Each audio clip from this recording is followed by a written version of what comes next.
Doom. A game. A franchise. But to some people, it is a little bit more than that. To me, it is a very, very important part of my life and how it changed my way of thinking and perception of how I live my life. What is up, everybody? It is me, Joshua Alvarez of Alvarez Gaming Films, and I'm here today to explain to you why Doom as a franchise is the most important game of my entire life and how it changed how I am as a person to be better. And I'm going to explain that to you through 3 different reasons. How it improved physical capabilities of my life, mental stability, but most of all, how it gave me an improved outlook on life to never give up in the fight. These are 3 reasons of how Doom made me a better person.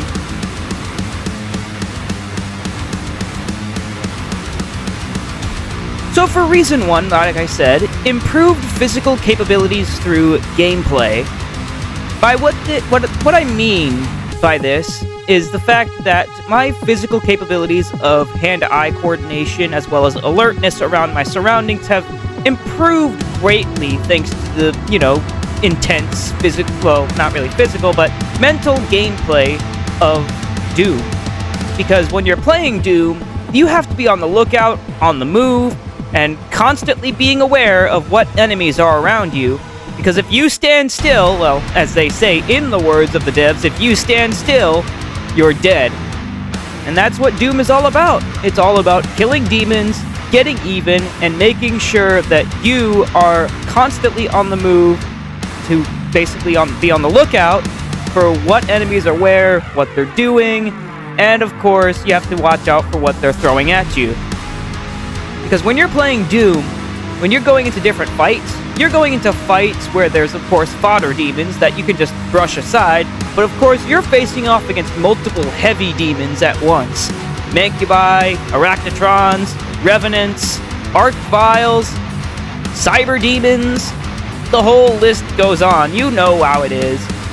And in fact, playing Doom 2016 through Doom Eternal and now Doom the Dark Ages, each Doom has a different way of how you tackle your problems. In 2016, it was run and gun. I'm borrowing words from the devs here. It was 2016 run and gun, Eternal, jump and shoot, and now stand and fight with Dark Ages.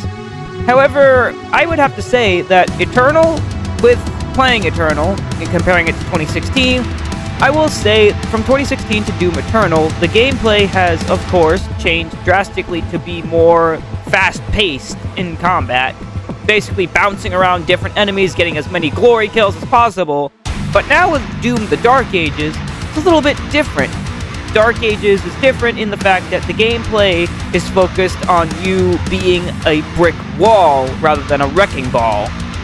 Granted, you're still giving, savage beatdowns to demons, but not in the visceral way like you were in Eternal. Whereas in Dark Ages, you're more of the brick wall instead of being, the Iron Fist. Which is okay, and that fits for Dark Ages in its medieval setting. And we're basically seeing the Slayer right now in a form of servitude rather than his unleashed full fury. Eternal is a story about revenge. Whereas, Dark Ages is a story about servitude. And I'll get into that in my final reason here in a bit. Going through the gameplay of Doom by improving my physical capabilities of hand-eye coordination and alertness, I'm able to, get tasks done a little bit faster than some people, and even, I'm able to respond to certain things coming towards me, at a faster pace.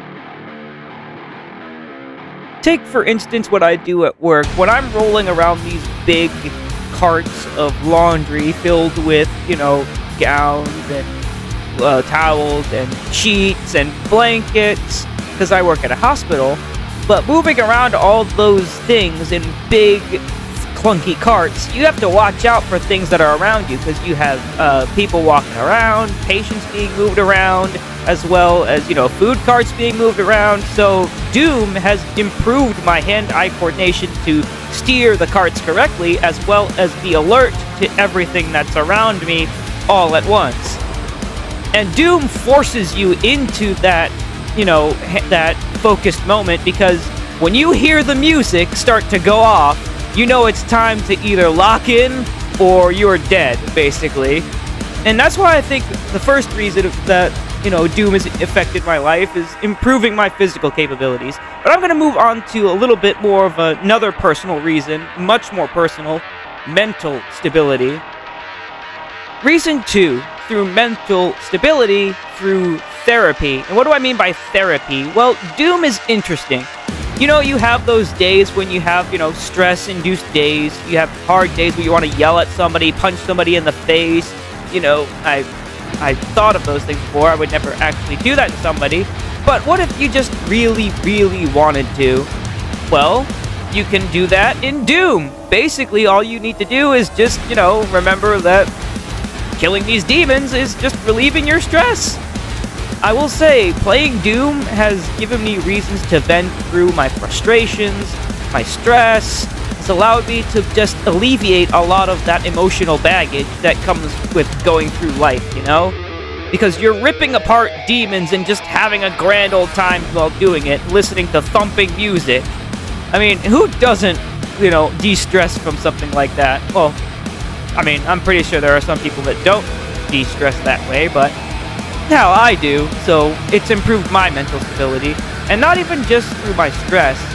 I have gone through a long list of depression right now, and I'm still going through it, but Doom has helped to improve my mental stability by de-stressing and focusing on venting through, just shooting demons in the face, just because I feel like it. Like, you get those days where you just want to go in, you just want to do some fun running, gunning, and shooting, and just have a grand old time playing a game and just killing things.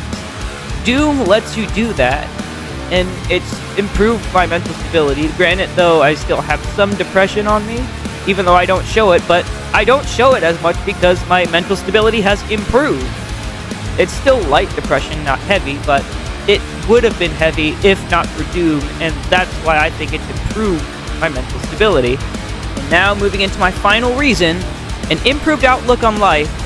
Never give up the fight. If you look into the story of the Doomslayer, you see just how much shit he has been through, from the original Doom all the way up to Eternal into the Ancient Gods DLC. The Doomslayer has been beaten down, taken advantage of, chained up, served, put into forced servitude, and every time we see him, he is never giving up. He continues to move on, he continues the fight, and that's something that should inspire people. It definitely inspired me. In my opinion, I think the Doomslayer is relatable to the fact that in all of us, we all have those days where we are having a bad day, but we feel like giving up. But if we look at it through the eyes of the Doomslayer and think about it, well, that's a man that has been through literal hell and back, and yet he's still going. And it's all because he knows something. He knows that these demons that are around us, the demons that surround us every day, they need to be destroyed. And I'm actually going to play a little bit of my favorite clip here from Markiplier when he was playing Doom Eternal about his outlook on, what demons are like. And this is a true fact, and it can be, based in metaphor or literal. Like, I don't know if there are actual demons out there. There could be. I mean, what do you think these, possessed demon-inspired movies are based off of? Who knows?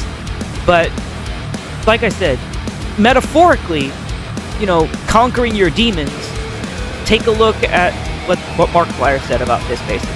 Demons are never to be trusted. Hell itself is never to be trusted. No matter how smart they may seem, no matter how beguiling they may be, no matter their promises of power, they will always betray you, and therefore they should be killed before they can even utter a word. It is because of this outlook that I say Doom, in its story and as well as through its gameplay, putting you in the immersive shoes of the Slayer, it shows you that you have the power to conquer your demons, whether they be metaphorical or literal. And I think that is a great story to tell because demons, they can never be trusted. You should never listen to your demons. Never listen to any demons that are out there. The only thing that a demon deserves is a saw through the head, a knife in the back, or a shotgun to the face. That is all demons ever deserve. That is all they should ever get. Demons will not care no matter how much your life has sucked. In the end, they will betray you. They will take your soul. The only thing you can do in life to combat those demons is to never give up the fight. Keep going, keep slaying, and keep on fighting. There is no excuse. There is no giving up. Because if you do, the demons win. And that's the only thing that I really have to say about my outlook on life. Giving up is the ultimate loss. It is you giving in to those demons, giving in to evil, because evil has no reason. And I'm gonna borrow a clip from Karlak here where she's like, I guess, where she says this in the following. But I suppose evil has no real cause. It just is. Straight from a person that has lived in hell, just like the Doomslayer, even though it's in a different universe, but still, it, stands to the same reason. It really does. Evil needs no reason. It just is. Do not let it take advantage of you. Never let your demons win. And that's what I think Doom tells at a beautiful scale. Biblical scale, even. Literally, Doom tells you that you are the sole weapon to fight for humanity. You are the defender of Earth. You are the one conquering these demons. And if you give up, then everything ends. Never give up on life. Never give up the fight. Keep slaying, my friends. This has been a whole reason as to why Doom has given me a new outlook on my life and how I will never give up no matter how people tell me no matter what people tell me, I will never stop going. Keep slaying, my friends. This is Joshua Alvarez of Alvarez Gaming Films. And if you like this, be sure to subscribe, leave a like, and, do all that stuff. Keep slaying, my friends, and I'll see you in the next video. Peace out, guys.